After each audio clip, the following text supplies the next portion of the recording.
الحمد لله نحمده ونصلي على رسوله الكريم أما بعد فأعوذ بالله من الشيطان الرجيم بسم الله الرحمن الرحيم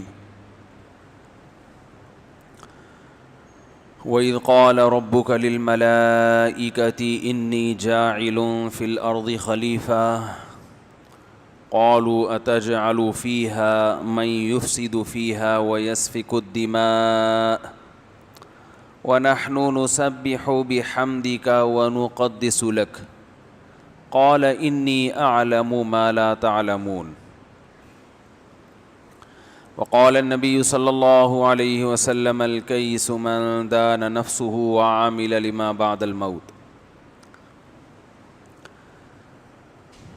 قرآن مجید کی ایک آیت اور رسول اللہ صلی اللہ علیہ وسلم کی ایک حدیث پڑھی ہے۔ اللہ تعالیٰ سے دعا ہے اللہ تعالیٰ صحیح طرح سے بات کہنے کی، سننے کی، سمجھنے کی اور عمل کی توفیق عطا فرمائے۔ یوم آزادی تو دنیا کی ہر قوم مناتی ہے، سب لوگ ہی آزاد ہوئے تھے، پتہ نہیں کس سے آزاد ہوئے، لیکن بہرحال آزاد سارے سبھی ہوئے ہیں کسی نہ کسی دن۔ اس کو صحیح کریں یار۔ تو ہمیں جو پٹیاں پڑھائی جاتی ہیں، جو گنتیاں سکھائی جاتی ہیں، ہم صرف اسی کے پیچھے چلتے ہیں۔ حقائق یہ نہیں دیکھے جاتے۔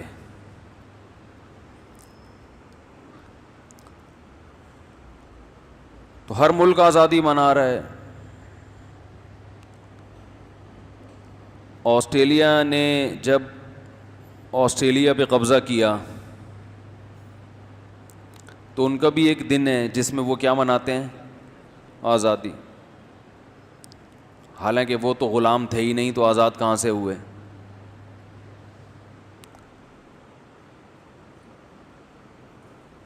اگر ہم آدم علیہ السلام کی پیدائش کا واقعہ اور فرشتوں نے جو اعتراضات کیے تھے وہ اپنے سامنے رکھیں گے تو انشاءاللہ مجھے پھر اپنی بات سمجھانے میں آسانی ہوگی۔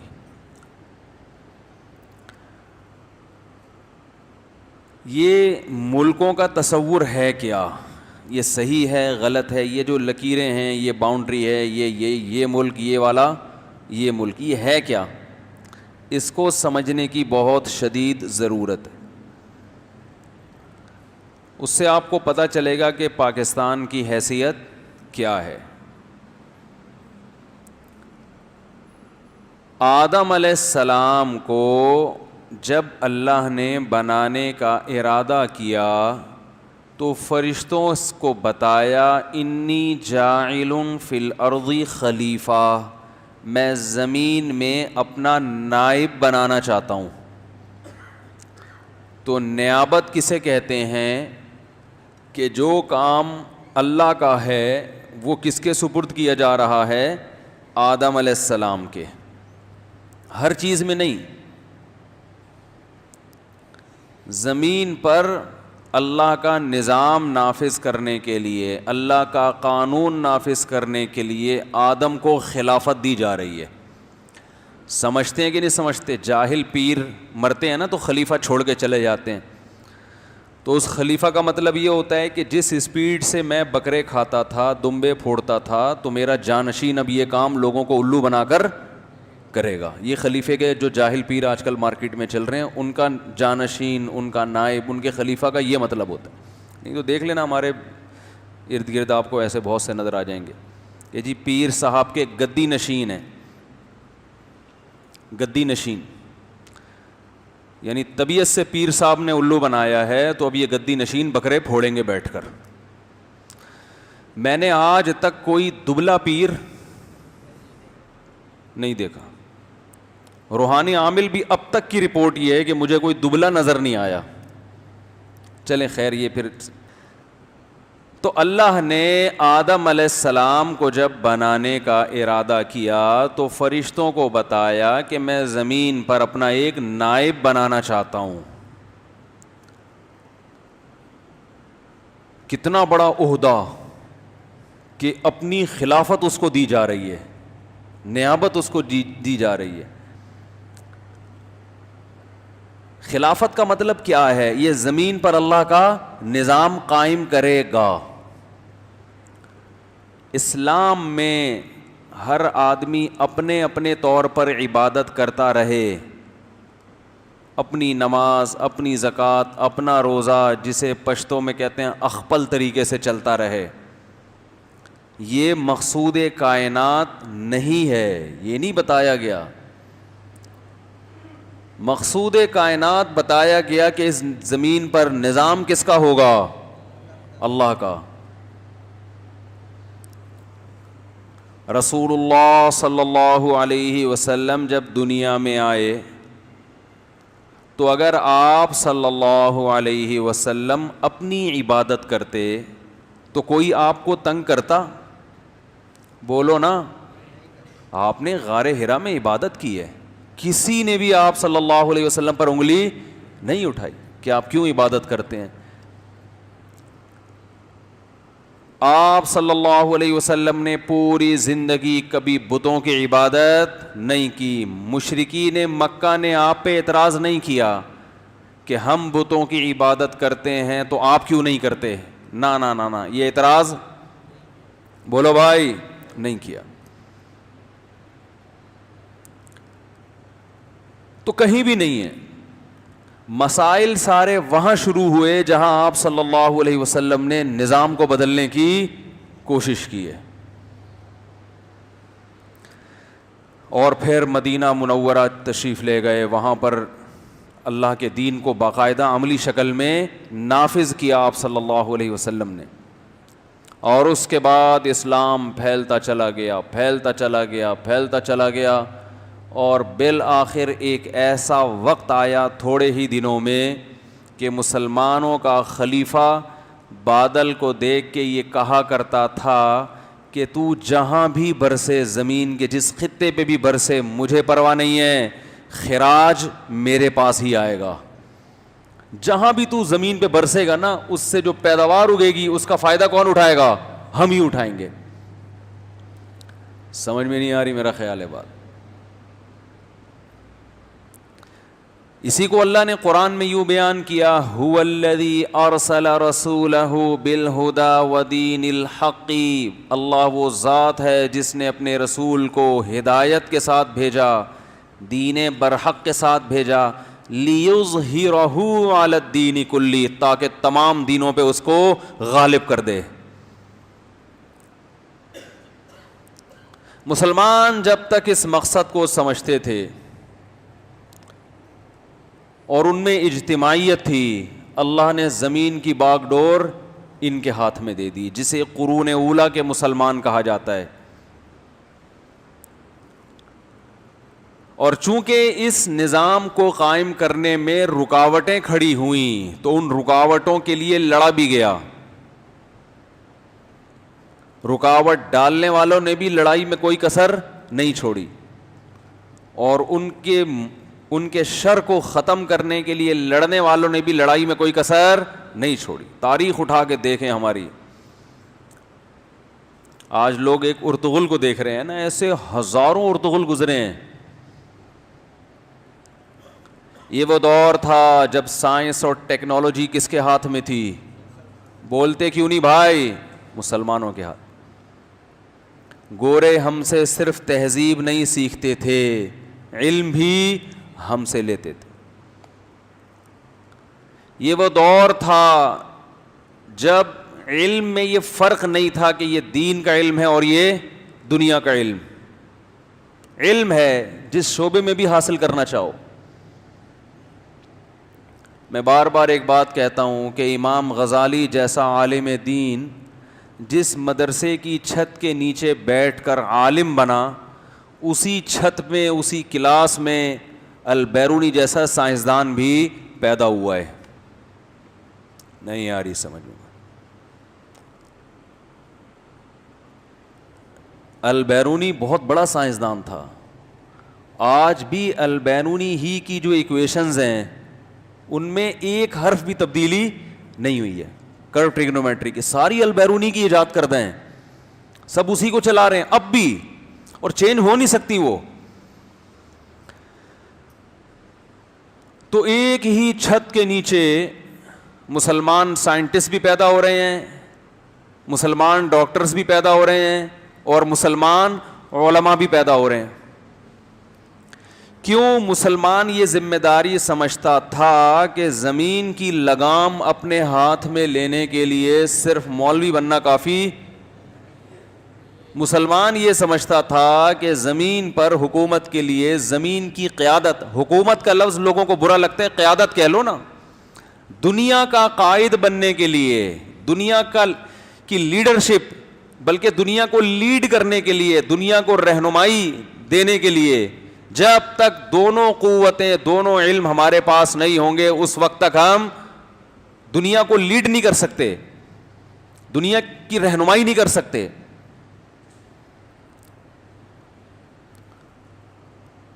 داؤد علیہ الصلاۃ والسلام, اللہ نے بنی اسرائیل میں پیغمبر بھیجے داؤد علیہ السلام.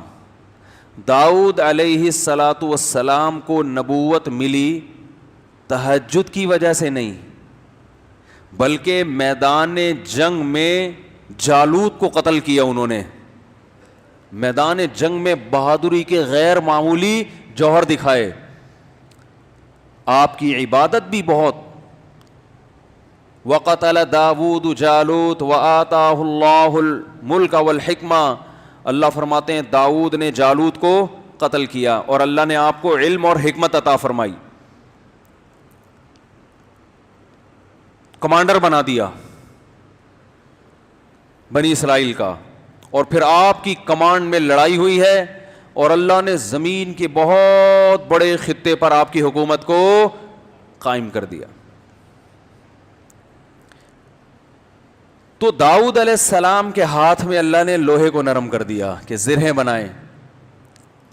اسباب کے بغیر, ٹیکنالوجی کے بغیر, اگر آدم علیہ السلام کی پیدائش کا جو مقصد تھا اس کو پورا کرنا ممکن ہوتا تو اللہ داؤد علیہ السلام کے ہاتھ میں لوہے کو پگھلاتا اور انہیں حکم دیتا کہ زرہیں بناؤ اور اسلحہ بناؤ. بولو نا کیا ہو گیا؟ داؤد علیہ الصلاۃ والسلام کی حکومت قائم ہوئی, پھر سلیمان علیہ السلام کی, اور بالآخر پھر آہستہ آہستہ آہستہ آہستہ بنی اسرائیل کے ہاتھ سے دنیا نکل گئی. اور اس کی وجہ عیش و عشرت میں پڑنا, عیاشی میں پڑنا. فَخَلَفَ مِن بَعْدِهِمْ خَلْفٌ أَضَاعُوا الصَّلَاةَ وَاتَّبَعُوا الشَّهَوَاتِ, سب سے پہلی خرابی جو بنی اسرائیل میں آئی نمازوں کا ضائع کرنا. تو میں یہ عرض کر رہا تھا کہ دونوں علم اس زمین پر حکومت کے لیے, زمین کی قیادت کے لیے ضروری. اگر صرف مادی علم حاصل ہو, دنیا دین کا علم نہ ہو, تو انسان درندگی کی طرف چلا جائے گا. وہ لوگوں کی قیادت غلط چیز میں کرنا شروع کر دے گا, جیسے آج دنیا میں ہو رہا ہے.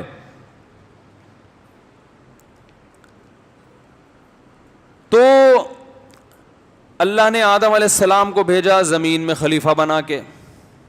یہ خلافت کی کوشش اسی وقت سے شروع. زمین پہ بہت سارے پیغمبر آئے جن کے ذریعے اللہ نے نظام کو نافذ کیا, دینی نظام کو, اللہ کے قانون کو. آخر میں رسول اللہ صلی اللہ علیہ وسلم آئے جن کے ذریعے اللہ تعالیٰ نے اسلام کو دنیا میں غالب کر دیا. اور یہ وہ وقت تھا کہ ہمارے پاس دونوں قسم کے علوم تھے. آپ کو معلوم ہونا چاہیے کہ ایک انگریز نے یہ بات لکھی ہے کہ اگر مسلمان سائنٹسٹ نہ ہوتے تو آج دنیا ترقی کی جس انتہا پہ پہنچی ہوئی ہے آج سے 500 سال کے بعد یہاں پہنچتی. مسلمان سائنسدانوں نے 500 سال کا فاصلہ, بولو بھائی, کم کر دیا ہے. 500 سال کا فاصلہ کم کر دیا مسلمان سائنسدانوں نے. ہمارے ایک جاننے والے ہیں, انہوں نے مجھے کہا کہ علماء جو ہے وہ اپنی ذمہ داری پوری نہیں کرتے. الجبرا کے خلاف مفتیوں کا فتویٰ ہے کہ الجبرا جائز نہیں ہے. وہ پتہ نہیں کیا کیا وہ باتیں کر رہے تھے. میں نے کہا بھائی الجبرا کے خلاف، میتھمیٹکس کے خلاف میں نے وہ 2-3 فتوے ملتے ہیں کہ جب خلافت عثمانیہ میں پریس، جب یورپ نے پریس ایجاد کیا نا کتابیں چھاپنے کے لیے، تو بعض مفتیوں نے اس کے خلاف فتویٰ دیا کہ یہ حرام ہے، یہ کاغذ کی بے حرمتی ہے، اس سے بڑا نقصان ہوا مسلمانوں کو. لیکن یہ 2-4 ہی ہوتے ہیں ہر جگہ. اس کا یہ مطلب نہیں ہوتا کہ علماء اپنی ذمہ داری پوری نہیں کرتے رہے. تو الجبرا کا موجد مسلمان ریاضی دان تھا جس کو محمد بن موسیٰ الخوارزم کہا جاتا ہے. یہ اس نے الجبرا ایجاد کیا ہے. لاگرتھم مسلمانوں کی ایجاد ہے. جو بڑی بڑی اماؤنٹس ہیں نا ان کو جب آپس میں ملٹی پلائی کیا جاتا ہے تو کیلکولیٹر تو تھے نہیں.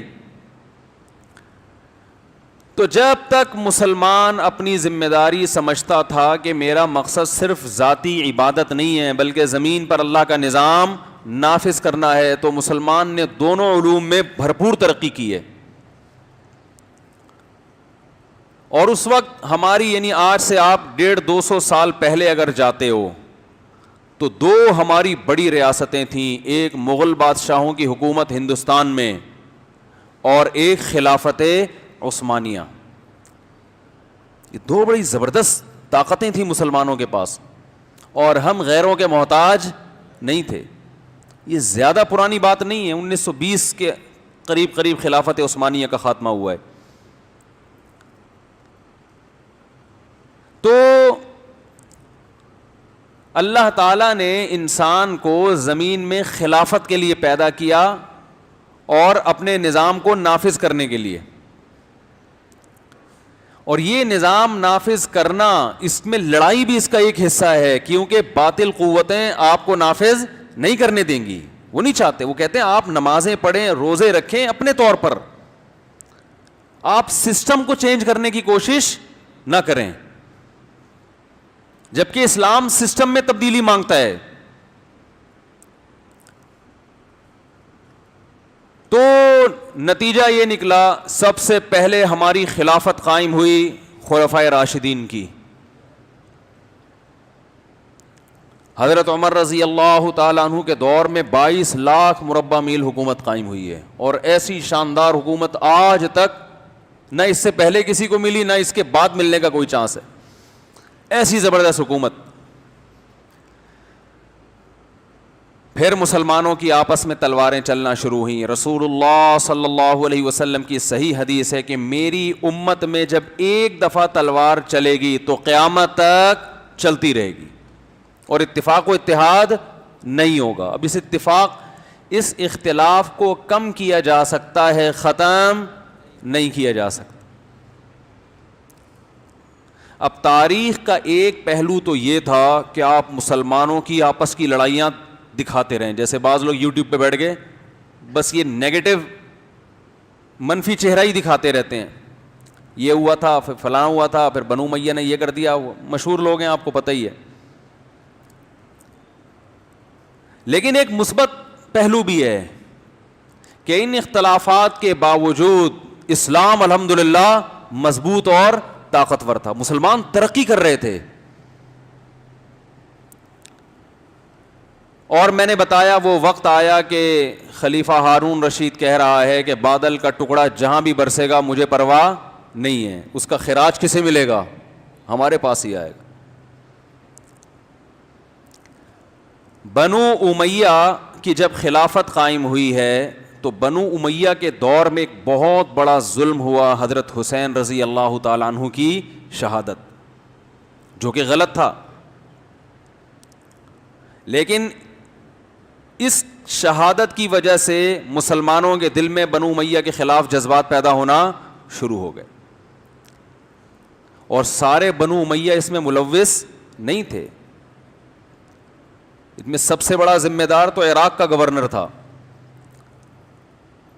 تو بغاوتیں شروع ہوئیں اور بھی کچھ غلط کام ہوئے، لیکن بہت سے صحیح کام بھی ہو رہے تھے. بہت سے صحابہ ان کے ساتھ تھے، بلکہ سارے صحابہ چند ایک کے سوا انہی کے ساتھ تھے. اور اس کی وجہ کیا تھی کہ رسول اللہ صلی اللہ علیہ وسلم نے ارشاد فرمایا، صحیح حدیث ہے، کہ جب مسلمانوں کا ایک امیر ہو کسی ایک امیر پر جمع ہو جائیں تو اس کے خلاف جو بھی کھڑا ہو، آپ صلی اللہ علیہ وسلم کے الفاظ ہیں، اسے قتل کر دو کائنم من کان، جیسا مرضی کیوں نہ ہو وہ، کتنا نیک، کتنا پرہیزگار، کتنا ہی عادل، کتنا ہی ملنسار، کتنا تہجد گزار، آپ نے فرمایا دوسرے کو برداشت، بولو نا بھائی، نہیں کرو، مار دو اس کو.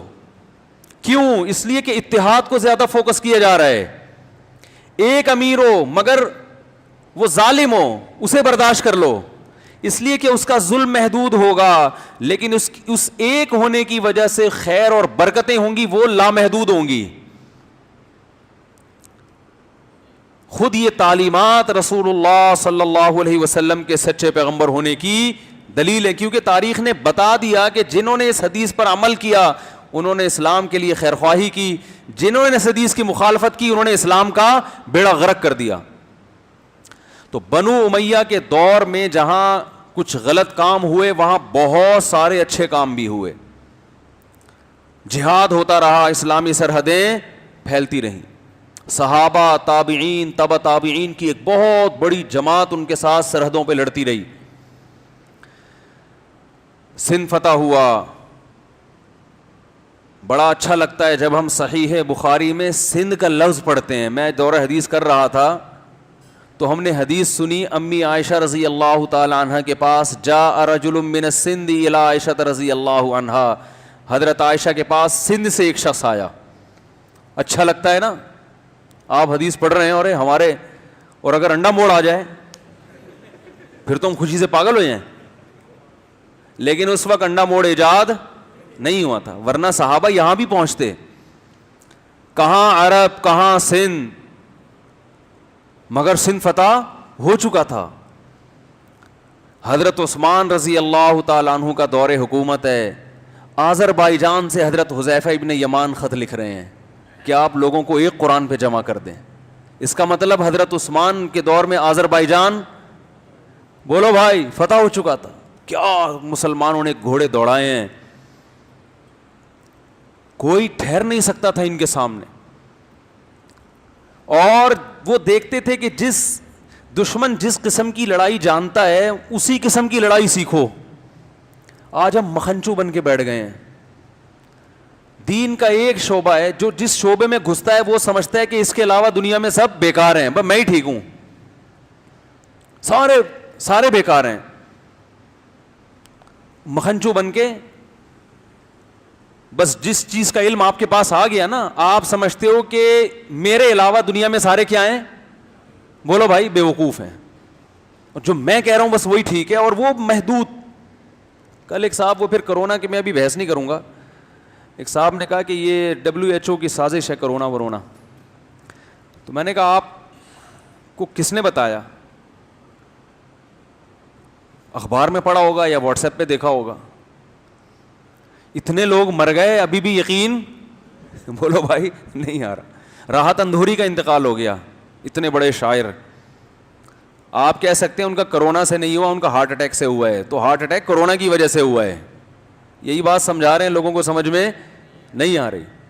جب کرونا کی بیماری ہوتی ہے، کووڈ-19 ہوتا ہے، تو ضروری نہیں کہ اسی پھیپھڑے ختم ہونے سے مرے، کوئی دوسری بیماری اٹیک کر دیتی ہے آپ کے اوپر. تو بنیادی وجہ کووڈ-19 ہی تھا، اس کی وجہ سے دفاعی نظام کمزور ہوا اور ہارٹ اٹیک ہو گیا. راحت اندھوری کی بات آئی ہے تو دو جملے کہنے دیں. میں راحت اندھوری کو زیادہ نہیں جانتا، ایسا نہ ہو میں تعریف میں کچھ کلمات کہوں لوگ کچھ نکال کے دکھائیں کہ یہ تو مجھے نہیں پتا. میں نے صرف ان کی شاعری سنی ہے انٹرنیٹ پر، اور مجھے وہ شاعری بڑی خاندانی لگی، اور مجھے اس لیے محبت ہو گئی کہ اردو زبان کے محافظ. سمجھ رہے ہو، اردو مارکیٹ سے کیا ہو رہی ہے، شارٹ ہو رہی ہے. دیکھو شارٹ بھی انگلش کا لفظ ہے، مارکیٹ بھی انگلش کا لفظ ہو رہی ہے، تو کیا کریں اب. تو زبان ختم ہونے سے صرف زبان ختم نہیں ہوگی، آپ کا کلچر مارکیٹ سے کیا ہو جائے گا، شارٹ. اردو میں جو ادب، تمیز، محبت، یہ آپ کو انگلش میں نہیں ملے گا. انگلش میں بڑے چھوٹے سب کو یو کہتے ہیں، آپ جناب انگلش میں نہیں ہے. میں نے ایک بہت بڑے انگریزی دان سے سنا ہے جو امریکہ رہے ہیں کئی سال، اور امریکہ کی کوئی ریاست ایسی نہیں ہے جس کو انہوں نے چھوڑا نہ ہو، سب جگہ رہے ہیں. وہاں یونیورسٹیوں میں پڑھے ہیں, پڑھایا ہے. وہ کہتے ہیں اردو ادب کے مقابلے میں, عربی اور اردو ادب, اس کے مقابلے میں کوئی زبان, عربی اردو اور فارسی 3 زبانیں, کوئی زبان نہیں ہے جو ادب میں ان کے مقابلے میں آ کے کھڑی ہو جائے. اور انہوں نے بتایا کہ گورے خود اس کا اعتراف کرتے ہیں کہ انگلش میں ادب نہیں ہے. ادب سے مراد وہ ادب تمیز نہیں جو جس کو اردو ادب کہا جاتا ہے وہ. آسٹریلیا میں تھا, ابھی ہم ٹاپک پر آئیں گے انشاءاللہ, یہ درمیان میں بات آ گئی ہے تو اس کو ذرا جلدی سے نمٹا لیں. آسٹریلیا میں تھا تو میں نے وہاں لوگوں سے کہا یار انگلش اتنی بڑی زبان ہے, مشاعرے کیوں نہیں ہوتے اس زبان میں؟ انہوں نے کہا ہوا ہے ایک آسٹریلیا میں. گوروں کا کیا ہوا ہے؟ دیکھو انگلش کی اہمیت کم کرنا مقصد نہیں ہے, سب سے بڑی انگلش کی خاصیت ہے بین الاقوامی زبان ہے. اب یہ گوروں کی زبان نہیں ہے, پوری دنیا کو آپس میں جوڑنے کے لیے انگلش کے علاوہ آپ کے پاس کوئی آپشن نہیں ہے, تو انگلش ضرور سیکھیں آپ. بلکہ انگلش نہ آنا ایک عیب بن چکا ہے اور حقیقت ہے, پوری دنیا میں آپ جب جائیں گے تو انگلش کے بغیر آپ کا چارہ نہیں ہے. لیکن ہر زبان کی اپنی ایک خاصیت ہوتی ہے نا. ادب آپ کو اردو میں نظر آئے گا. تو میں نے کہا یار انگلش کے مشاعرے, انہوں نے کہا ہوتے ہیں. میں نے کہا وہ ٹوئنکل ٹوئنکل لٹل اسٹار ہوتے ہوں گے. بھائی انگلش میں کیا مشاعرہ ہوگا یار؟ زلفوں کا لفظ ہے انگلش میں؟ بولو نا. ہیئر ہوگا, لانگ ہیئر. زلف کا ترجمہ ہو سکتا ہے انگلش میں؟ بھائی زلفوں کی گھنی چھاؤں, محبوبہ کے لیے کہتے ہیں نا. محبوبہ کے جو لمبے اور گھنے بال ہیں تو اردو میں زلف کہیں گے, گھنی چھاؤں کہہ دیں گے, کالی گھٹا کہہ دیں گے, کچھ بھی کہہ دیں گے. انگلش میں کیا کہو گے آپ اس کو؟ Long hair. تو یہ کوئی شیمپو کی بوتل دکھا رہے ہو آپ اس کو. تو میں نے کہا یار یہ کیا مشاعرے ہیں؟ انہوں نے کہا ایسے ہی مشاعرے انگریزوں کے ہو رہے تھے, تو ہمارے ایک اردو شاعر پہنچ گئے وہاں. انہوں نے اردو میں ایک شعر پڑھا گوروں کے سامنے. تو گوروں نے کو اردو تو نہیں آتی, انہوں نے کہا اس کا مطلب بتاؤ. جب انہوں نے مطلب بتایا تو گورے حیران ہو گئے, یار کیا خاندانی شاعری ہے, کیا زبردست مضمون ہے جو اس شعر میں بیان کیا گیا ہے. اب بتاؤ انگلش میں یہ شعر ہو سکتا ہے راحت اندھوری کا؟ راحت اندھوری کا شعر ہے, میرے حجرے میں نہیں اور کہیں پر رکھ دو, آسماں لائے ہو لے آؤ زمین پر رکھ دو. گزر گئی نا اوپر سے. اس لیے کہ اب آپ کو اردو سے مناسبت کیا ہو گئی ہے؟ ختم. اب وہ استعارے اور کنایات سمجھ میں نہیں آئیں گے. اب twinkle twinkle little star how I wonder what you are, یہ سمجھ میں آئے گا آپ. تو بڑی جان ہے بھائی اردو زبان میں. سنا کریں شاعری, اور بھی 2-4 سنا دیتا ہوں. وہ کیا ہے یار, ابھی یاد ہی نہیں آ رہے. کیا ہے, چھت پہ بلا لوں گا اشارہ کر کے. منتظر ہوں ستاروں کی ذرا آنکھ لگے, منتظر ہوں ستاروں کی ذرا آنکھ لگے, چاند کو چھت پہ بلا لوں گا اشارہ کر کے. سمجھ رہے؟ منتظر ہوں ستاروں کی ذرا آنکھ لگے. یہ انگلش میں نہیں ہو سکتا. انگلش میں آپ اسٹارز بولیں گے, وہ فلمی اسٹار لوگوں کا دماغ ادھر چلا جائے گا. منتظر ہوں ستاروں کی ذرا آنکھ لگے, چاند کو چھت پہ بلا لوں گا اشارہ کر کے. تو اب یاد نہیں آ رہے, ورنہ مجھے بہت سارے اشعار راحت اندھوری کے یاد ہیں, کیونکہ بیان کسی اور موضوع پہ لے کے بیٹھا تھا نا میں, تو کھوپڑی ادھر کو گئی ہوئی ہے. یہ کھوپڑی کا لفظ انگلش میں نہیں ملے گا آپ کو. ہمارے یہاں ہر قسم کی زبان ہے. تو اردو میں دیکھو, آپ آئیے بیٹھیے, جس قسم کا جس کو جو مقام دینا ہے اسی قسم کا سینٹنس آپ استعمال کریں گے. کچھ الفاظ اردو کے انگلش کے اردو میں بہت زیادہ آ گئے ہیں, تو وہ آ گئے ہیں تو اب آ گئے ہیں. مجھے ایک صاحب نے کہا آپ انگلش کے الفاظ کیوں استعمال کرتے ہیں اردو میں, پورا بیان اردو میں کیا کریں. میں نے کہا سمجھے گا نہیں کوئی. جو دوسری زبان کا لفظ جب کثرت سے استعمال ہونا شروع ہو جائے نا, اس کا مطلب ہوتا ہے اس زبان نے اس لفظ کو ایکسیپٹ, ابھی ایکسیپٹ کا لفظ ہی آپ دیکھ لو, اس کو قبول کر لیا ہے اور اب یہ زبان کا حصہ بن گیا. جو بن گیا اب اس کو نہیں نکالا جا سکتا. آئندہ کے لیے کوشش کی جا سکتی ہے کہ حفاظت کرو, جو ہو گئے وہ ہو گئے, ورنہ وہی ہو جائے گا خدودان معدہ میں حالات خانہ جنگی سی ہو رہی ہے. وہ ایک آدمی حکیم کے پاس گیا, کہہ رہے خدودان معدہ میں کچھ حالات خانہ جنگی سی ہو رہی ہے. حکیم صاحب نے کہا کون سے ملک میں جنگ ہو رہی ہے؟ بھی شام میں سنا تھا, فلسطین میں. کہاں ہو گیا؟ کہہ رہے خدودان معدہ میں. تو کہ کیا مطلب؟ کہہ رہے پیٹ میں درد ہو رہا ہے. کہہ رہے یہ بولنا پیٹ میں درد ہو رہا ہے. خدودان معدہ میں حالات خانہ جنگی.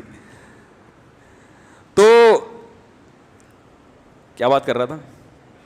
ہاں دیکھو آپ جناب، اردو میں آپ نے کسی سے تمیز سے بات نہیں کرنی ہے. تو کیا کر رہا ہے؟ تو آ، بولتے ہیں نا تو آ. اگر تھوڑا سا قابل عزت ہے وہ تو آپ آؤ، آ کے بجائے کیا لگا دو گے؟ آؤ. بیگم پہ فٹ کرتے ہیں پھر مزہ آئے گا. بیگم آپ کو بلا رہی ہے نا کھانے پہ، تو بیگم آپ سے کہہ رہی ہے آؤ گے آپ؟ آ کھا. یہ بھی ایک لفظ تو ہے نا، آ کھا. یہ اس سے پتہ چلے گا کہ اچھا خاندان جہاں آپ نے نکاح کیا ہے وہ اچھا خاندان نہیں ہے. انگلش میں پتہ چلے گا؟ نہیں پتہ چلے گا. پلیز لگا دیں گے بس وہ شروع میں. آؤ کھاؤ، یہ تھوڑی سی عزت دی ہے، مگر آپ ابھی بھی اپنی انسلٹ اس میں محسوس کر رہے ہیں، بے عزتی محسوس. یہ بھی انگلش کی خوبی ہے کہ ہر زبان، اردو کی خوبی ہے کہ ہر زبان کو آسانی سے اپنے اندر ایڈجسٹ کر لیتی ہے. وہ یہ بھی انگلش کی، اردو کی خوبی ہے کہ ادھر ادھر سے الفاظ ادھار بھی لے لیتی ہے، اور بعض ادھار ایسے لیے کہ واپس نہیں کر رہی. صحیح ہے نا؟ وہ اسی کا حصہ بن چکے ہیں. تو آؤ کھاؤ مزید یہ شو کرے گی کہ میرا خاندان اچھا ہے، ہمارے ہاں چھوٹے بڑے کا ادب ہے. تو پھر شوہر سے ایسے کہے گی آئیے اور کھانا کھائیے. آپ کا دل چاہے گا کہ آپ آئیں اور کھانا کھائیں. ابھی مکمل نہیں ہوئی یہ بات. آئیے کھائیے نہ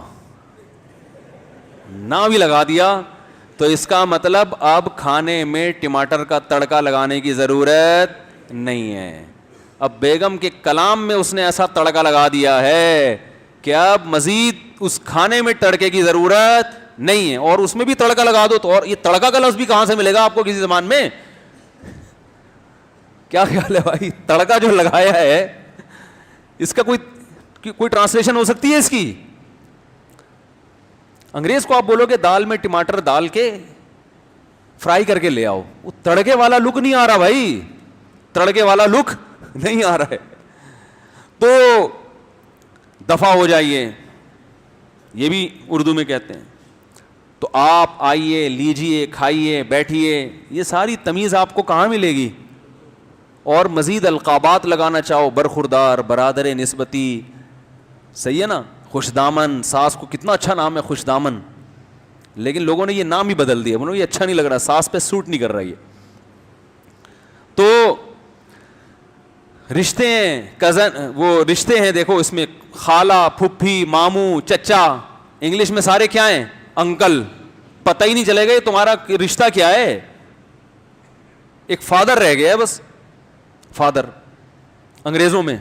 اور جس سپیڈ سے ان کے یہاں فادر مارکیٹ سے شارٹ ہو رہے ہیں تو لگتا ہے کہ اگلے 50 سال 60 سال میں فادر کا لفظ بھی ڈکشنری سے غائب ہو جائے گا. فادر بھی انکل بن جائیں گے. اور فادر کی بھی 2-3 قسمیں ہو گئی ہیں، لیگل فادر، انلیگل، اور وغیرہ وغیرہ. تو اردو میں بھائی، کیونکہ کوئی بھی زبان جو ہے نا کسی قوم کی تہذیب کی عکاس ہوتی ہے. زبانیں بعد میں بنتی ہے، قومیں پہلے آتی ہیں. تو جو قوم کا جو کلچر تھا وہ زبان میں آ جاتا ہے، اور زبان اسی حساب سے بنتی ہے. اور جس قوم میں کوئی کلچر ہی نہ ہو تو اس کی زبان میں وہ الفاظ نہیں ہوتے. تو ہمارا ماضی بڑا شاندار ہے، ادب، تمیز، بڑوں کا ادب، چھوٹوں کا ادب، بیٹی سے کیسے بات کرنی ہے، بہن سے. بہن کے لیے معزز لفظ کیا ہے؟ ہمشیرہ صاحبہ. ہمشیرہ کتنا اچھا لفظ ہے. شیر دودھ کو کہتے ہیں، ہمشیرہ.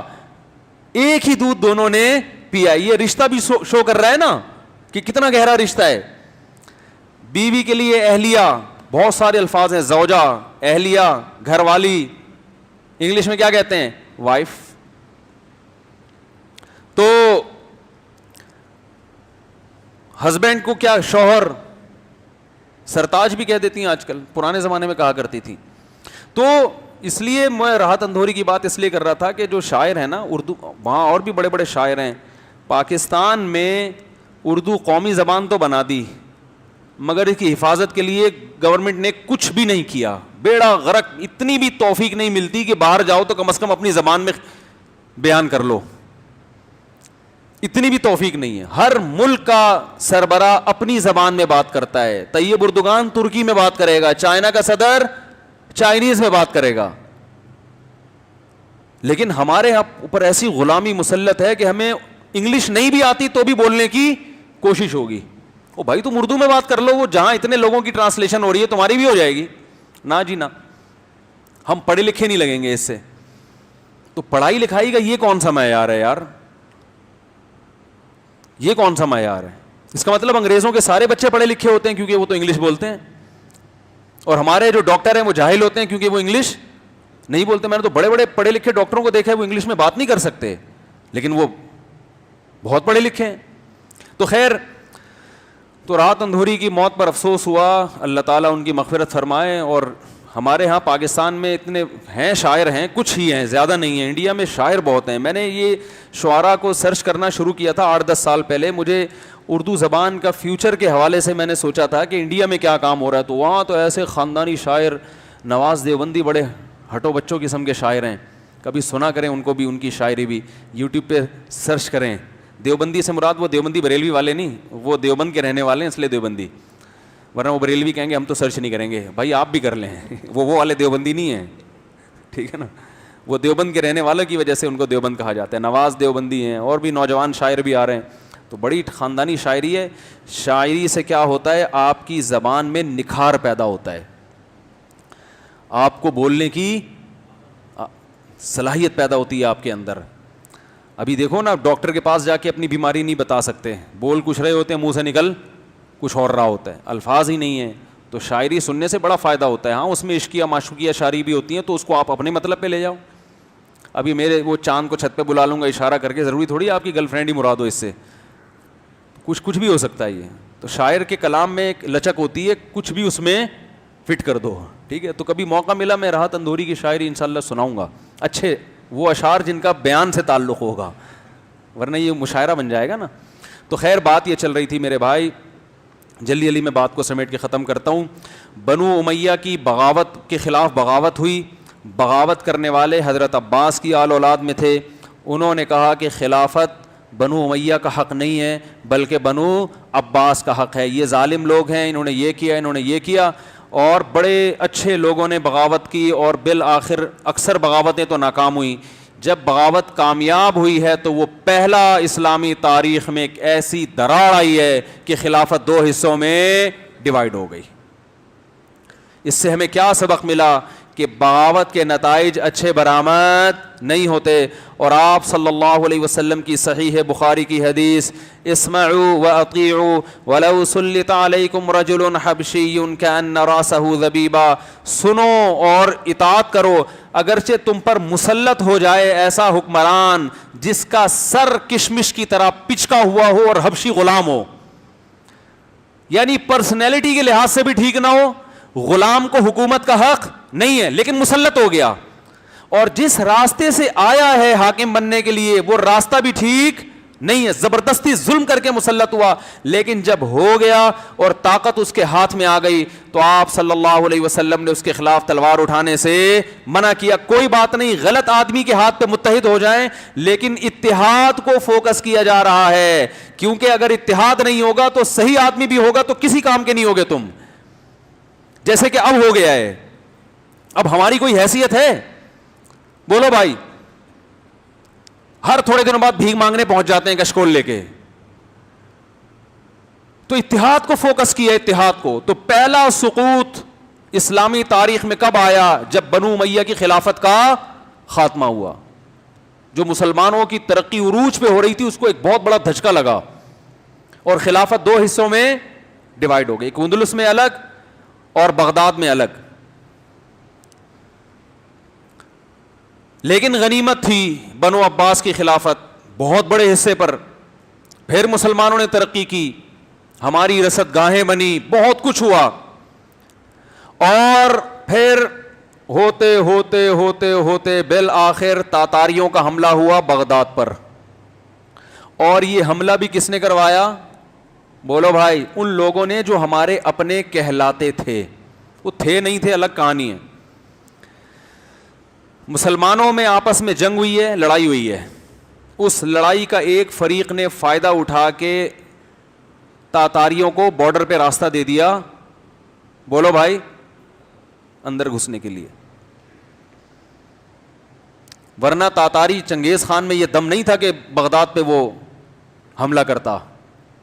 یہ بغاوت یہ کہاں سے ہوئی ہے؟ یہ اپنوں سے, جو مسلمان کہلاتے تھے. انہوں نے اپنی دشمنی نکالنے کے لیے حکومت کے خلاف راستہ کس کو دیا؟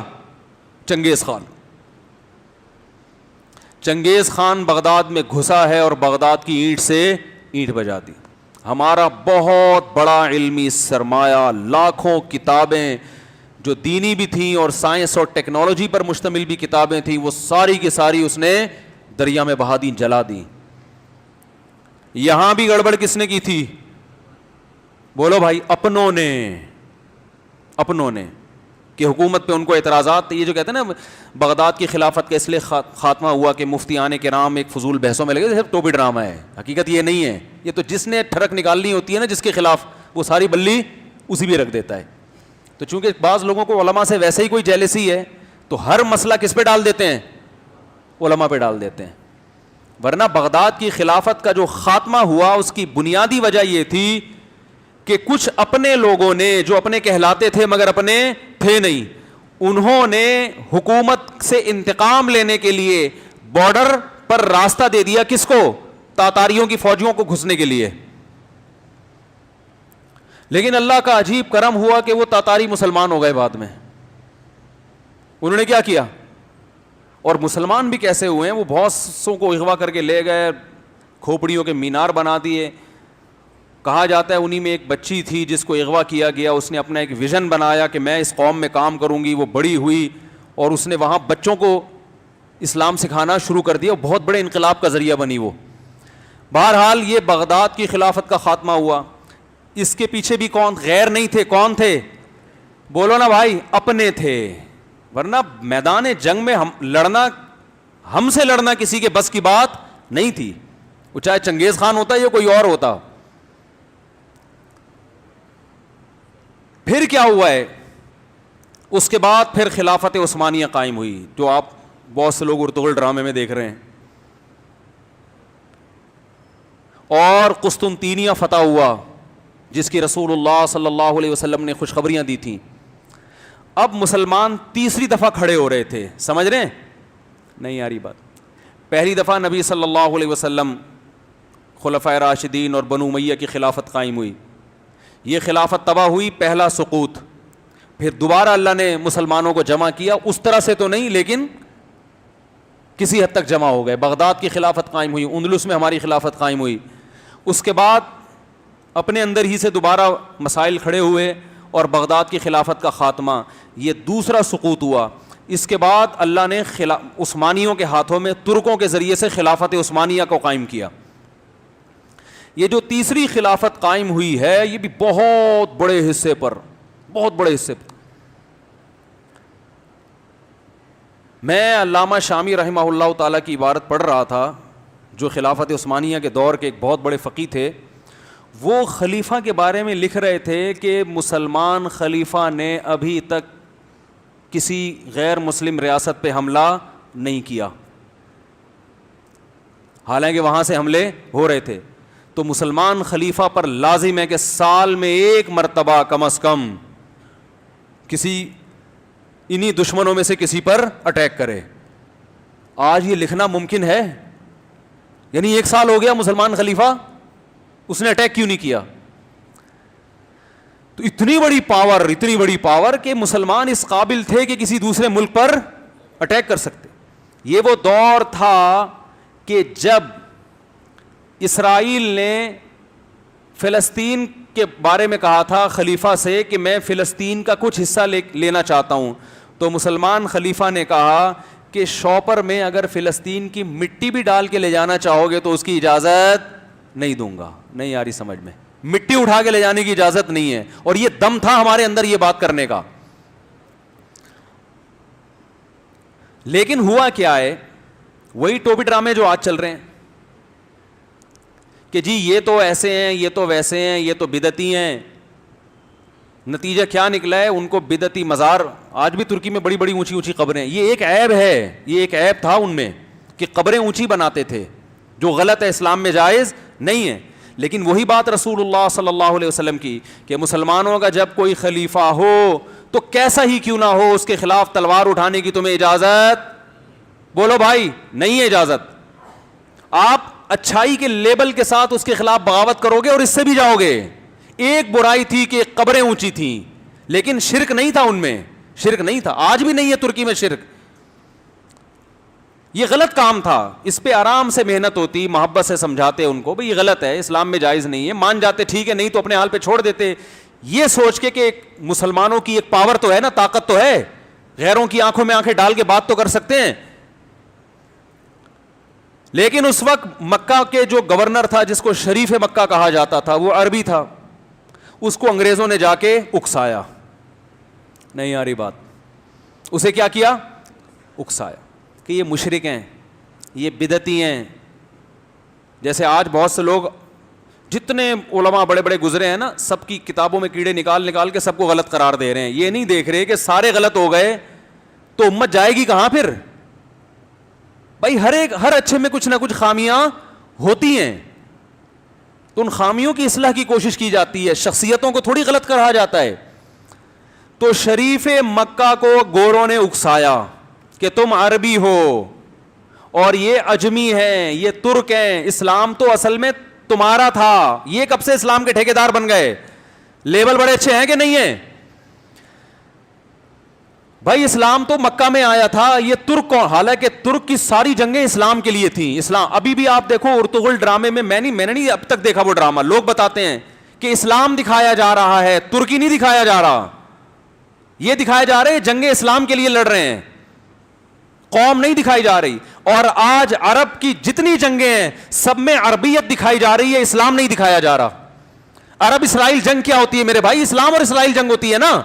کبھی عربوں کے منہ سے پھوٹے منہ سنا آپ نے کہ یہ اسلام اور یہودیوں کی جنگ ہے؟ کبھی سنا آپ نے؟ ہر اخبار میں، ہر چینل پہ عرب اور اسرائیل کی جنگ. یہ عربیت ہے، عربیت، یہ اسلام نہیں ہے. میں نے خود ایک سعودی عرب کے ایک معتبر عرب عالم سے اپنے کانوں سے سنا، بہت بڑے عالم تھے، شیخ صالح العثیمین رحمہ اللہ، اللہ ان کی مغفرت فرمائے. انہوں نے فرمایا اسرائیل کی جو جنگ ہے عرب کے خلاف، اس جنگ میں کبھی بھی عربوں کو فتح نہیں ہوگی، کیونکہ یہ عرب اسرائیل جنگ ہے. اللہ نے عربوں کی مدد کا وعدہ نہیں کیا، اللہ نے مسلمانوں کی مدد کا وعدہ کیا، اسلام کی مدد کا. جس دن اس جنگ کو مسلم اور اسرائیل کی جنگ کا نام دیا گیا، اللہ کی مدد آئے گی. وہ خود عرب ہو کے یہ بات کر رہے ہیں.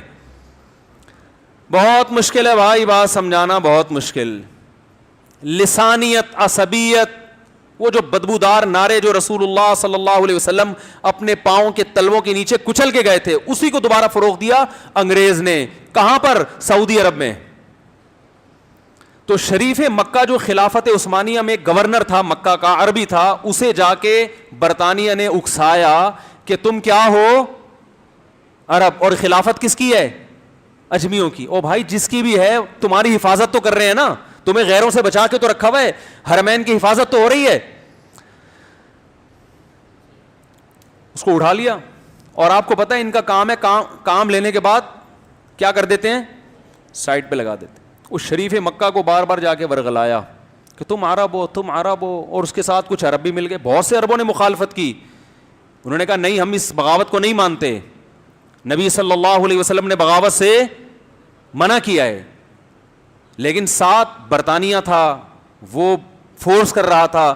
شریف مکہ جو اس وقت کا گورنر تھا، جس کو شریف مکہ کہا جاتا تھا، اس نے اپنی عربیت کی بیس پہ خلافت عثمانیہ کے خلاف مدینہ میں بغاوت، مکہ میں بغاوت کا اعلان کر دیا. اور ترک خلفاء اتنے دیندار تھے، مدینہ میں بھی بغاوت ہوئی اور مکہ میں بھی. میں نے خود ایک عربی سے سنا ہے سعودی عرب کے کہ ترک خلفاء کی شرافت تھی، انہوں نے کہا کہ ہم اپنی توپیں مکہ اور مدینہ پہ گولے نہیں برسائیں گے. ہم، یہ ان کی شرافت تھی، ورنہ ان کی توپوں کے رخ پورا مکہ اور مدینہ خلافت عثمانیہ کی توپوں کے رخ پر تھا. انہوں نے کہا نہیں، یہ ہم نہیں کر سکتے، جس حرمین کے ہم محافظ ہیں اس بھی گولے نہیں برسا سکتے. بغاوت ہوئی. یہ کون سا سقوط تھا اسلامی خلافت کا؟ تیسرا. سمجھ میں نہیں آ رہی بات. اور بالآخر خلافت عثمانیہ کا خاتمہ. اور شریف مکہ کو ٹھینگے کے علاوہ کچھ بھی ہاتھ میں نہیں آیا. جب اس سے کام انگریزوں نے لیا, اسے سائڈ پہ لگا کے آل سعود کو حکومت دے دی. سمجھ میں آ رہی ہے بات؟ نہیں آ رہی. حکومت کس کو دے دی؟ آل سعود. جی جو چل رہی ہے. اب لوگ سعودیہ کے خلاف بولتے ہیں کہ یہ بادشاہی نظام ہے اور یہ یوں ہے تو یہ یوں ہے. ہم ان سے کہتے ہیں, اور کہتے ہیں یہ باغی تھے, جو بھی تھے. ہم کہتے ہیں جو بھی تھے اب کیا ہیں؟ اب اگر اس کے خلاف کھڑے ہو گئے تو اس سے بھی نہیں آ رہی بات, اب اس سے بھی جاؤ گے. اب اگر آپ اس کے خلاف کھڑے ہوئے, حکومت سعودیہ کے خلاف, کہ یہ یوں ہے, یہ بادشاہ, جو بھی ہے, ہمارے اندر اب دم بولو بھائی نہیں ہے. توحید کا نظام تو قائم ہو گیا. سعودی عرب میں توحید بڑی خاندانی ہے, قبر پرستی بالکل بھی نہیں ہے. لیکن میرے بھائی, ہم سب اوور آل غلام کس کے بنے ہوئے ہیں؟ ہمارا اپنا کچھ نہیں, ہمارے وسائل پہ قبضہ غیروں کا. جب چاہتے ہیں ہماری معیشت کو دھڑام سے نیچے گرا دیتے ہیں. اور کوشش ہو رہی ہے سعودی عرب کو بھی اس مقام پہ لا کے کھڑا کیا جائے کہ وہ بھی کشکول لے کے بھیک مانگنا شروع کر دے. تو وہاں خلافت عثمانیہ کا خاتمہ ہوا. اور ہندوستان میں جو ہمارا مغلیہ دور حکومت تھا, جو ہندوستان کا شاندار ماضی ہے, جس کی انگریز تعریف کرتے ہیں. جامع ترشید نے ایک ڈاکومنٹری بنائی ہے انگریزوں کی کتابوں سے, جس میں بتایا کہ انگریز کے بر صغیر میں آنے سے پہلے وہاں ہندو, سکھ, مسلمانوں کے اور عیسائیوں کے کتنے اچھے حالات تھے. مسلمانوں کے زیر نگرانی ہندوستان کتنا ترقی کر رہا تھا, کتنا امن و امان تھا. یہ انگریزوں نے لکھا ہے. ہندوستان کا امن برباد ہوا ہندوستان میں انگریز کے آنے کے بعد, اور ہندوستان کا بیڑا غرق ہوا انگریز کے آنے کے بعد. آج ہندو بھی اس بات کو تسلیم کرنے کے لیے تیار نہیں ہے. وہ بھی اپنا اصل دشمن اس کو نہیں سمجھتے, مسلمانوں کو سمجھ رہے ہیں, جنہوں نے تمہیں کھلایا, تمہارے اوپر حکومت کی, اور حکومت عدل و انصاف کے ساتھ کی. آپ اٹھا کے دیکھیں تاریخ, یہ قتل و غارت ہندوستان کی تاریخ میں پہلے کبھی بھی نہیں تھا جو اب ہے. تو چوتھا سقوط ہوا کہاں پر؟ مغلیہ سلطنت کا. اس میں بھی بہت سے لوگوں کو انگریز نے اپنے ساتھ ملایا. مسلمان بھی تھے, ہندو بھی تھے, سکھ بھی تھے, عیسائی بھی تھے, بہت سے جاگیردار جنہوں نے بغاوتیں کی اپنوں ہی کے خلاف, اور بالآخر مسلمانوں کی سلطنت وہاں سے ختم ہوئی. اب میں آپ کو پاکستان تک لانا چاہ رہا ہوں. نہیں آ رہی بات؟ بات آ رہی ہے سمجھ میں؟ جب ہندوستان میں انگریز قابض ہوا, مسلمانوں سے حکومت اس نے لے لی. جب انگریز کے جانے کا پروگرام ہوا واپس, تو علماء دو حصوں میں ڈیوائیڈ ہوئے. بعض علماء کی رائے یہ تھی کہ انگریز نے حکومت ہم سے لی ہے, جب انگریز یہاں سے جائے گا تو انگریز جب ہم پر اپنی حکومت کو برقرار نہیں رکھ سکا تو ہندو کیسے ہم پر حکومت کر سکتا ہے. ہم دوبارہ لڑ کے ہندوستان کی حکومت چھین لیں گے, اور پورا ہندوستان کس کے ہاتھ میں آ جائے گا؟ مسلمانوں کے ہاتھ. لیکن بہت سے علماء جو سنجیدہ علماء, ان کی رائے یہ تھی کہ ایسا ممکن, عملی دنیا میں یہ ممکن نہیں ہے. کچھ خواب ہوتے ہیں لیکن پریکٹیکلی امکان نہیں ہوتا. ایک ایسی لامتناہی خون ریزی ہوگی جس کی کوئی بریکیں نہیں ہوں گی, اور اس کا فائدہ کون اٹھائے گا؟ وہی غیر اٹھائیں گے. ان کی رائے یہ تھی کہ مشترک حکومت بنائی جائے, الیکشن کر کے ہندو اور مسلم مل کے حکومت کریں. یہ رائے بھی بڑا وزن رکھتی تھی. لیکن ایک تیسری رائے جو زیادہ تر دیوبند کے علماء جس میں شریک تھے, وہ رائے یہ تھی کہ انگریز کی وفاداریاں مسلمانوں کے ساتھ نہیں ہیں. جب مشترک حکومت بنے گی تو سارا کنٹرول انگریز کس کے ہاتھ میں دے کے جائے گا؟ ہندو کے ہاتھ, اور مسلمان یہاں پسیں گے. تو ہمارے پاس ایک آزاد ریاست ہونی چاہیے, ایک الگ کنٹری ہونا چاہیے, تاکہ ہندوستان میں اگر مسلمانوں پہ ظلم ہو تو ایک پورا کنٹری ہمارے پاس ہو, ان کو تحفظ دینے کے لیے, ان کے حق میں لڑنے کے لیے. اور ہمارے رائے میں یہ رائے سب سے بہتر تھی. قائد اعظم محمد علی جناح چونکہ لائر تھے، بہت بڑے، بین الاقوامی عدالت میں بین الاقوامی عدالت میں ملک کے لیے مقدمہ لڑ سکتے تھے، تو علماء نے قائد اعظم محمد علی جناح پر اعتماد کیا، جن میں سر فہرست حضرت مولانا اشرف علی تھانوی رحمہ اللہ تعالی ہیں. اور مولانا اشرف علی تھانوی کے قائد اعظم سے تعلقات اتنے اچھے تھے جیسے گھر کے فرد ہوتے ہیں. اس پر میں مستقل ایک بیان کر چکا ہوں. اور قائد اعظم محمد علی جناح مولانا اشرف علی تھانوی کی بہت زیادہ تعریفیں کیا کرتے تھے، لوگوں کو فخر سے بتاتے تھے کہ ہمارے پاس ایک ایسا عالم دین موجود ہے، اور قائد اعظم ان کو فالو کرتے تھے. علامہ شبیر احمد عثمانی رحمہ اللہ نے قائد اعظم سے کہا کہ حضرت آپ پینٹ کوٹ پہنتے ہیں، آپ مسلمانوں کے لیڈر ہیں، آپ کا لباس مسلمانوں والا ہونا چاہیے. قائد اعظم نے پینٹ کوٹ پہننا چھوڑ دیا، شیروانی پہننا شروع کر دی ان کے اس مشورے پر. یہ میں اس لیے کہہ رہا ہوں آج جو ہمیں ہسٹری پڑھائی جا رہی ہے نا اسکولوں میں، اس میں پاکستان بنانے میں علماء کا جو کردار ہے اس کا سرے سے کوئی تذکرہ ہے ہی نہیں، حالانکہ سب سے بڑا کردار علماء کا انگریزوں کو نکالنے میں بھی اور پاکستان بنانے میں بھی. کیا وجہ تھی کہ قائد اعظم نے بنگلہ دیش میں علامہ ظفر احمد عثمانی سے پاکستان کا جھنڈا لہروایا، اور یہاں پر علامہ شبیر احمد عثمانی کو کہا کہ آپ سب سے پہلے پاکستان کا جھنڈا لہرائیں؟ اس کی وجہ دونوں عالم، دونوں مولانا اشرف علی تھانوی کے بھانجے. نہیں آ رہی میرے خیال ہے بات سمجھ میں، یہ باتیں سمجھ میں نہیں آئیں گی. قائد اعظم کا علماء سے بڑا گہرا تعلق. دیکھو کوئی کنٹری جب وجود میں آتا ہے تو سب سے پہلا اس کا جھنڈا کون لہرائے گا، یہ بات بہت معنی رکھتی ہے کہ نہیں رکھتی؟